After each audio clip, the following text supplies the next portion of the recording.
Bom dia, pessoal. Agente histórico aqui, como é que vocês estão? Né? Espero que todos estejam bem, né? Hoje vamos reagir a um vídeo aqui do Renan Santos, né, do MBL. Ele vai estar fazendo uma crítica ao Nando Moura, né? Ele faz uma crítica à crítica do Nando Moura, né? O Nando Moura, ele critica ambos os lados, ele critica todo mundo que está na política, enfim, né? Como se fosse um comprometimento descomprometido ou um descomprometimento comprometido, enfim, vamos entender isso na fala do Renan e a gente vai, né, não só reagir, mas como também poder participar desse debate, né, até mesmo porque é, parte das duas visões está correta, está incorreta, claro, dentro da minha perspectiva, né, claro, a gente não tem o certo e o errado dentro de um debate, mas a gente tem algumas coisas que a gente pode ponderar, certo? Vamos lá. É se colocar como um profeta do ceticismo. Ele é o profeta do ceticismo. Então, ele quer construir um imaginário ao redor dele, tá? E uma linguagem muito comprometida num discurso de descomprometimento. Em que ele mostra como ele critica todo mundo, né? É como se você construísse, né, todos os Lusíadas ao redor do Velho do Restelo.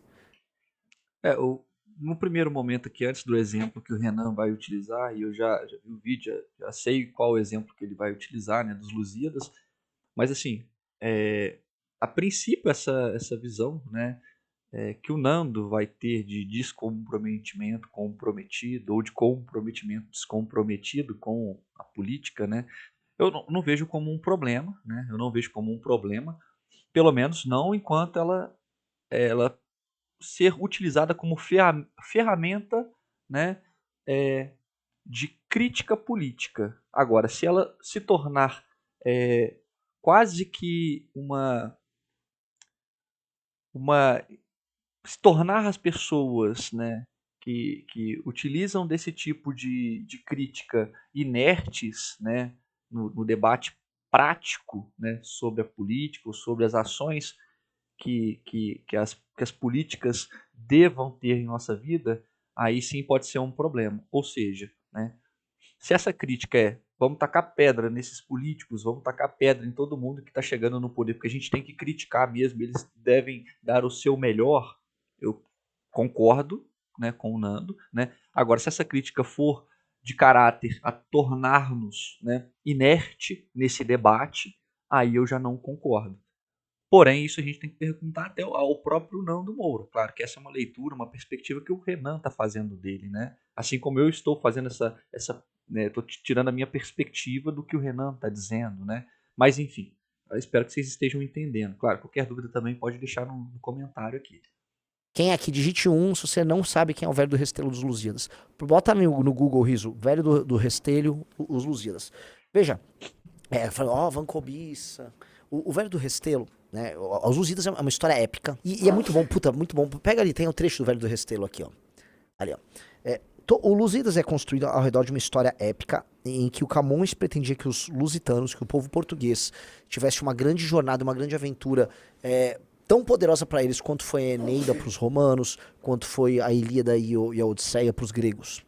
Os Lusíadas, eles são basicamente, né, quase que uma mitificação da história portuguesa, tá, gente? Assim, em, simplificando, né, tudo que está para vocês não terem que, claro, eu aconselho todos a lerem, mas é basicamente um conto mítico, né, e ufanista da nação portuguesa, né, por dentro de toda a questão das grandes navegações, de se criar uma grande nação, enfim, eu espero que vocês entendam. É o épico português. E é maravilhoso, Lusíadas. Lusíadas maravilhoso. E, né, é sobre uma jornada poderosa liderada por um guerreiro heróico, que era o Vasco da Gama, e os outros portugueses. E ele narra de maneira épica a ida do Vasco da Gama e seu regresso a Portugal. Com parada em ilha, com ninfas, a porra toda é animal. Se você não. Ah, eu não gosto dos Lusíadas. Você é um bosta se não gosta do Lusíadas. Você é um bosta. Você Isso é uma coisa que eu não concordo com o Renan, né? Claro, acho que ele pode estar, né, falando de forma metafórica, mas eu não acho que quem não goste seja um bosta, não, tá, gente? Eu gosto de Lida, eu gosto dos Lusíadas, mas quem não gosta eu não acho que seja idiota, não. Até mesmo porque eu gosto de muitas outras, né, referências bibliográficas, enfim, livros e filmes e séries que não são ligadas a esse contexto de mitificação de uma grande nação, né, de conto, de lendas, esse tipo de coisa, né? Tem coisas que eu gosto, tem coisas que eu não gosto. Não significa que eu seja burro, ou que eu, enfim, esteja emburrecendo. Eu acho que se a gente for falar, exacerbar isso aí, né, que o Renan está dizendo, basicamente o outro sempre vai ser o burro, né? Porque ele nunca lê o que você lê, né? Você não gosta da Ilíada também. Você é um bosta. Há um personagem lá que chama Velho do Restelho. O Velho do Restelho, ele é como se fosse uma consciência alertando, né? Ó, vocês ficam cobiçando grandes coisas, é aí que vem a queda, tá?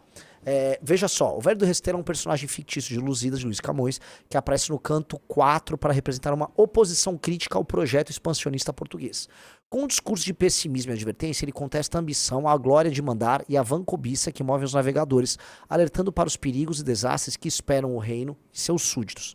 Quem é o Velho do Resteiro? Caráter, é um velho de peito venerando que se manifesta na praia do Restelo, em Portugal, em Lisboa, no momento da partida da frota de Vasco da Gama para a Índia. Discurso. As suas falas são uma crítica à vaidade e à ganância que impulsiona a viagem de descoberta, que para ele representava uma fuga da realidade, um desvio de atenções e um enfraquecimento do país. O que acontece? O Velho do Restelo é como se fosse, novamente, um espírito. É como, sabe, como se fosse um pedaço da nossa consciência, e essa é a real, que nos alerta para ubris e também para vontade de poder e glória que a nossa alma nos conduz.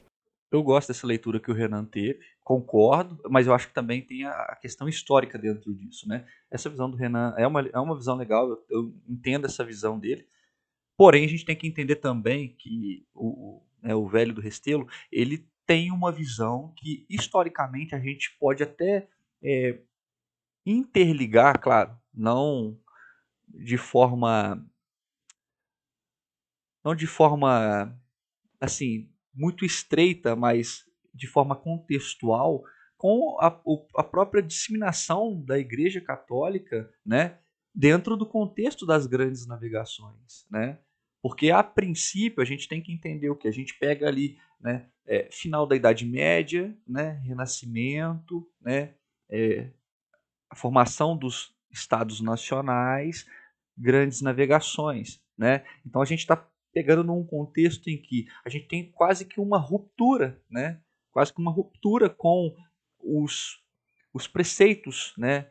De, de, de uma igreja católica muito forte que foi, principalmente na Alta Idade Média, né? Vai enfraquecendo, mas ainda assim muito forte na Alta Idade Média. Porém, a gente passando ao mundo moderno, a gente vê essas questões, né, principalmente que rompem muitas vezes com alguns dos significados que a Igreja Católica colocava no mundo europeu, né, aparecendo, né? As grandes navegações, elas são também isso, né? Por que que são também isso? A Igreja Católica, ela muitas vezes, né, pelo menos na Idade Média, ela foi contra o desenvolvimento de uma cartografia, né, que permitisse, por exemplo, né, esse tipo vou colocar aqui, de aventura, né, colocando os oceanos com grandes monstros, né, onde a Terra ela era plana e ela caía, enfim, um desfiladeiro infinito, né? Enfim, esse tipo de imaginário, ele não é só porque o velho do Restelo, ele é um homem quase que, entre muitas aspas, conservador, né? Ou seja, a nossa mente frente aos perigos, né? A esse espírito de aventura e de conquista.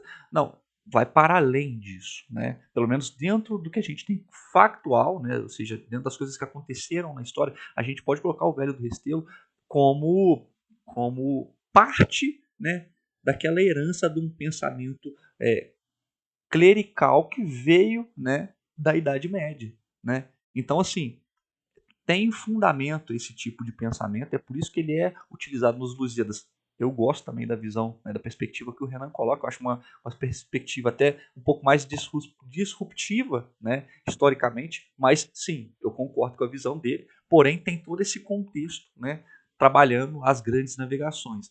A igreja ela só vai, depois de algum tempo, aceitar que essas grandes navegações elas possam trazer algum fruto para a própria igreja, por exemplo, conquistar mais almas, né? Enfim, vamos continuar o vídeo. Então a nossa alma tem uma vontade de expansão gigante, especialmente a dos melhores homens. Os melhores homens, quando eu falo homens, incluo todos, os melhores humanos, eles têm uma vontade de expansão, uma vontade de, sabe, quero cruzar o mar, eu quero o infinito, eu quero saber o que tá lá do outro lado, eu quero conquistar, eu quero botar meu nome na história. Esses são os caras que fazem a história acontecer. A roda da história é movida por esses caras. Só que eles movem essa roda e muita merda acontece no processo. E a real é, muita merda acontece quando você move a roda da história. Vai dar merda, mas é a história também. São as duas coisas. Tipo, o Alexandre o Grande é meu ídolo. Ele é demais. Cara, mas ele matou um monte de gente. Ele destruiu Tebas. Ele cometeu atrocidades no caminho, entendeu? O Júlio César é incrível. O Júlio César, incrível. Cara, ele cometeu um genocídio com os gauleses. Entendeu? Mas era o Júlio César, cara, assim. Quem move a roda da história faz isso. Então, tem esse elemento de consciência do alertar pra essa cobiça. Mas o cara que tá alertando pra cobiça também não faz porra nenhuma. Ele tá lá. É uma coisa. Então, aí a gente chega no ponto que eu acho que a gente tem mais discordância, né? Eu, por exemplo, sou liberal, né? Então, geralmente, comparado aos conservadores, eu sempre estou buscando, entre muitas aspas, tá, gente, o progresso, entre muitas aspas. Então significa que o conservador ele não busca o progresso? Claro que não, né, gente? O conservador ele também vai ter, ele vai entender que são necessárias algumas reformas na sociedade, claro, mas ele é conservador, ou seja, aquilo que está dando certo a gente não mexe, né? A gente tende a olhar com um caráter um pouquinho, né, de precaução, certo? E assim, não está errado, né? De certa forma, não está errado. Porque, novamente, eu acho que nesse sentido, eu acho que o pensamento conservador, para bem ou para mal, né? Aí vai da visão de cada um, né? Ele permite que, teoricamente, né, gente, se a gente for pensar, né, de forma lógica, ele permitiria que atrocidades não acontecessem, né? Por exemplo, conquistas, né?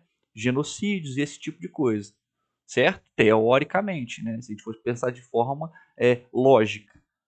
Claro que a história não é bem assim. E a gente sabe que nem todo mundo que se diz algo cumpre essas virtudes, né? Ou seja, eu digo que sou algo, mas na prática eu não sou aquilo. Então eu não tenho virtude para cumprir aquilo que eu digo que sou, né?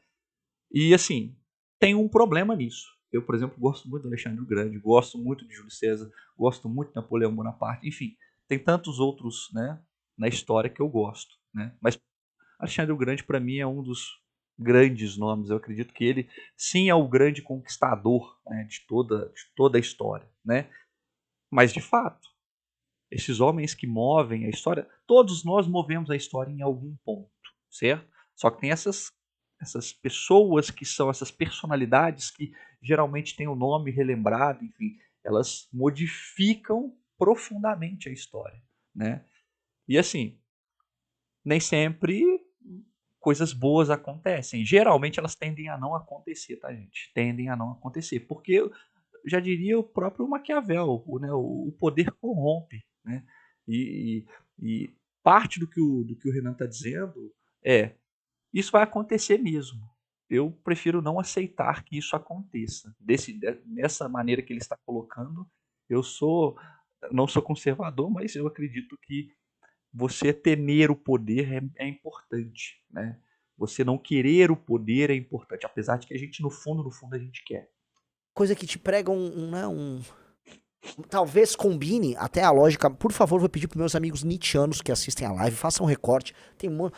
Se isso não é, em certa medida, o espírito do ascetismo que o Nietzsche critica tanto em Genealogia da Moral, Orlando, Russo, se não é um pouco sobre isso, sabe? As grandes histórias não estão ao redor apenas do ceticismo. Aí você transformar, achar que há uma grande profecia num ceticismo, é tolo. É tolo, chega a ser ridículo, porque aí você tá querendo ser épico no seu ceticismo, portanto você não é o velho do Restelo. No fundo você tem inveja do Vasco da Gama, né? E queria estar no lugar dele, mas você não tem coragem para botar um pé no barco. Que é o caso não só do Nando, mas de todas essas pessoas que criticam. Entendeu?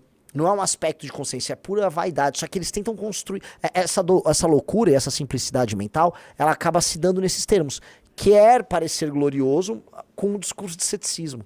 Então tem a vaidade que o velho do Restelo criticaria, tá? Mas se quer com a verdade por trás do discurso. Então, novamente, uma perspectiva que o Renan traz aqui, eu não posso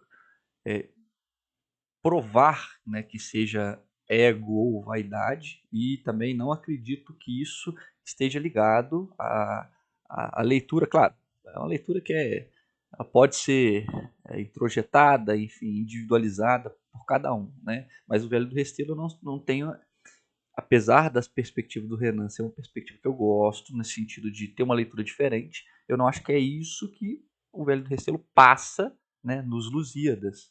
Claro, vai da leitura de cada um, óbvio. Porém, eu não acho que o Nando tenha esse tipo, pelo menos eu não acho, né, gente? Eu não consigo comprovar porque eu não convivo com ele, né? Esse tipo de vaidade, no sentido de, eu vou criticar todo mundo porque eu sou puro. Eu acredito que é mais no sentido de frustração, principalmente porque ele já acreditou em algum desses projetos, né? E deu errado. E isso frustra muita gente, né?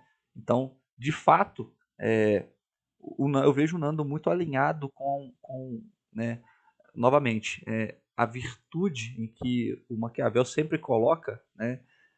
E também o Thomas Paine ele vai trazer, principalmente, né, no senso comum, a virtude ela tem que ser praticada, não adianta você falar, né? E o Nando já acreditou em pessoas que falavam que fariam algo. E quando, na prática, essas pessoas foram fazer esse algo, elas não o fizeram ou fizeram o contrário do que pregavam. Ou seja, não tinham virtude, né? Então, isso assim, a leitura do Renan está totalmente equivocada? Não, porque é uma leitura particular dele. Eu concordo com isso? Eu não concordo. Eu acredito que o Nando ele tem uma outra crítica, né?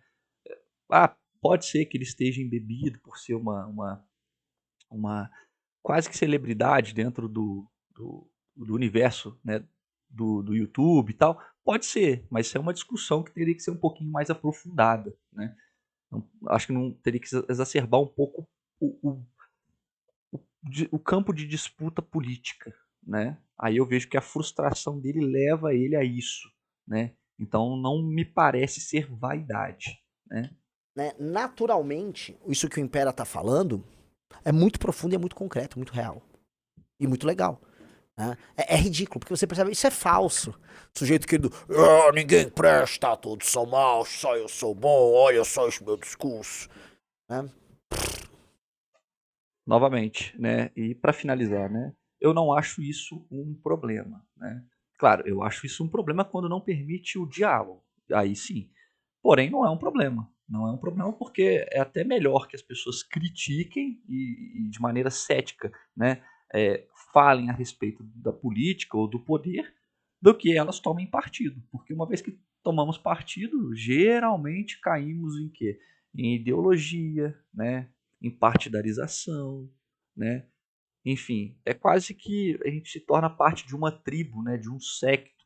E isso eu tenho uma visão bem pejorativa quanto a esse tipo de sentido, né? Eu entendo eu entendo o que o Renan está dizendo, eu entendo a crítica do Renan, né? Claro, em parte porque o próprio Nando tem criticado bastante, né, o movimento ao qual o Renan faz parte, enfim, fazendo duras críticas, mas eu não acho um problema esse ceticismo e essa crítica a ambos os lados, não. Claro, se permitir um debate, um diálogo, eu acho que é extremamente válido.